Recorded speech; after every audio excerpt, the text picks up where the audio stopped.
Você sabe que em contabilidade gerencial é o segmento que mais se obriga a raciocínios? Vamos explicar isso através da exemplificação da questão 34 do ENAD 2015. Essa questão, aparentemente, é muito simples, mas na realidade, para quem lê, falta algum dado. Vamos lá? Uma empresa vende seu produto ao preço 7 a unidade.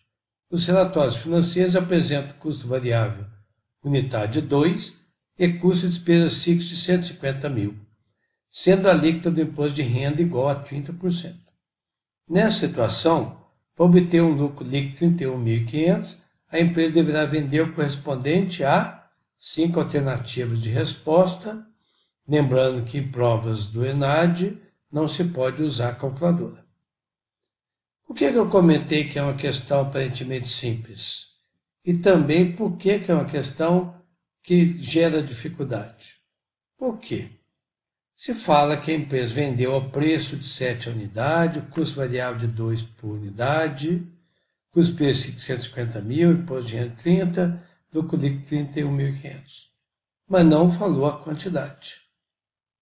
Então, como é que pode ter alguns dados por unidade e outros em valores sem a quantidade? Então, é como nós comentamos, em contabilidade gerencial se tem normalmente o uso de raciocínio. Então, vamos raciocinar.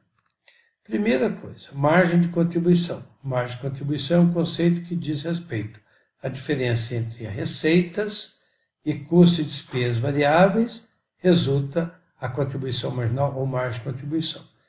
Nós não temos a margem de contribuição total, mas temos por unidade. Preço de venda de 7 menos 2 é a contribuição unitária.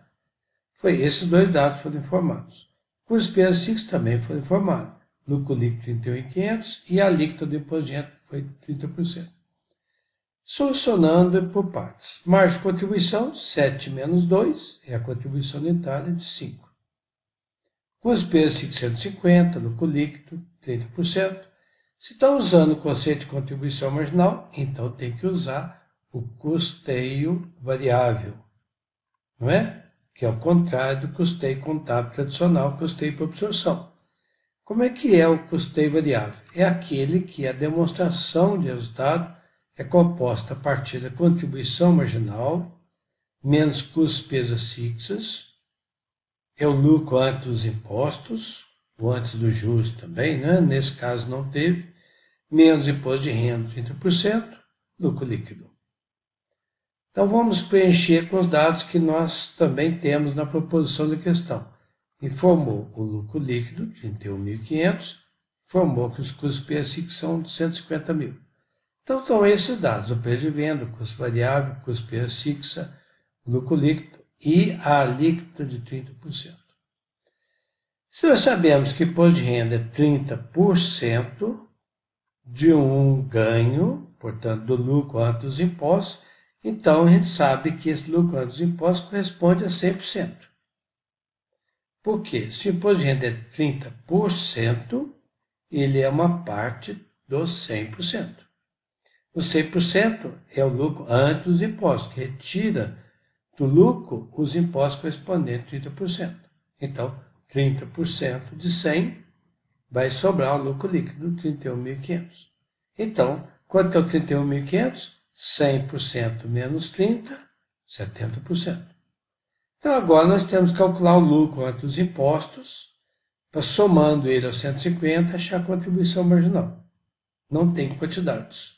Então, o único caminho é de baixo para cima, do lucro para chegar à contribuição marginal. Mas nós já temos aqui uma razão, não é? Uma proporção que te permite calcular. 31.500 é igual a 70%. 100% é igual a X. Mas o ENAD não permite o uso de calculadora. Nenhum tipo de calculadora. Então, nós vamos ter que calcular manualmente.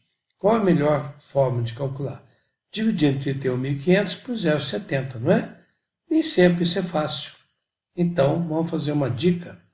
Divisão 31.500 por 70%, ou 0,70 é a mesma coisa, né? 70 Por cento é como se escreve, 70 dividido por 100. Resulta 0,70. A gente pode lançar a mão de que 0,70 é 10, é 7 dividido por 10, não é? Então, nós vamos multiplicar o 31.500, que é o valor que a gente tem de base, que é 70%, multiplicamos ele por 10, o 10 aqui, e depois dividimos por 7. Então, 31.500 vezes 10, 315 mil. Dividindo 315 mil por 7, fica muito mais fácil fazer essa conta. 315 dividido por 7, acho 45, adiciona 3 zeros. Então, achamos quanto que é o lucro antes dos impostos, que é 100%. 31.500 divide por 70, multiplica por 100, resulta 45 mil. É bom confirmar as contas, não é? 45 mil, como é 100%, 30%, 3 vezes 5, 15, 3 vezes 4, 12, 12.500, 45 menos 12.500, 31.500. Ok? Muito bem. 3 vezes 4, 12, 3 vezes 5, 15, 13.500, né? Vamos consertar aqui o valor. 13.500. 45 menos 13.500, 31.500 certinho. Se nós temos lucro antes dos impostos 45 mil e os custos PSIC 750 mil, então nós temos a contribuição marginal, que é a soma de 150 com 45. Ou, se nós já temos 195 menos 150, que é o menos, resulta o lucro de 45. Menos 13.500, 31.500. Perfeito. E agora, qual é o próximo passo? Se nós lembrarmos que a contribuição marginal de 195 é total do período, não é? Porque o custo PSIC é por período, o lucro é do período. Então, se a contribuição marginal é do período e cada unidade gerou uma contribuição de 5, então esse 195 é valor de 5 por unidade vezes uma quantidade que não foi informado. Mas 195 corresponde a 5, que é uma X quantidade, eu posso achar 195 dividido por 5, achar a quantidade, e multiplicar pelo 7, que é o preço de venda. Ou já fazer direto, 195 dividido por 5, multiplica por 7, aqui, 195 dividido por 5, multiplica por 7, eu acho o valor de 273 mil. Regra de 3, não é mesmo, gente? Regra de 3 é um dos raciocínios que em contabilidade geral obriga ao entendimento. Então já temos a resposta. Não foi isso que foi pedido? Qual é o valor das receitas que permite a empresa ter um lucro de 31.500 a partir de um preço de 7, com custos variáveis de 2, custo PSIC de 150 mil, um lucro de 31.500 com taxa de imposto de 30%. É isto. Então, respondido, sem maior mistério, 273 mil é a resposta da questão 34 e caiu no ENAD 2015. Portanto, do essencial estratégia sem mistério, resolvemos mais uma questão. Até a próxima.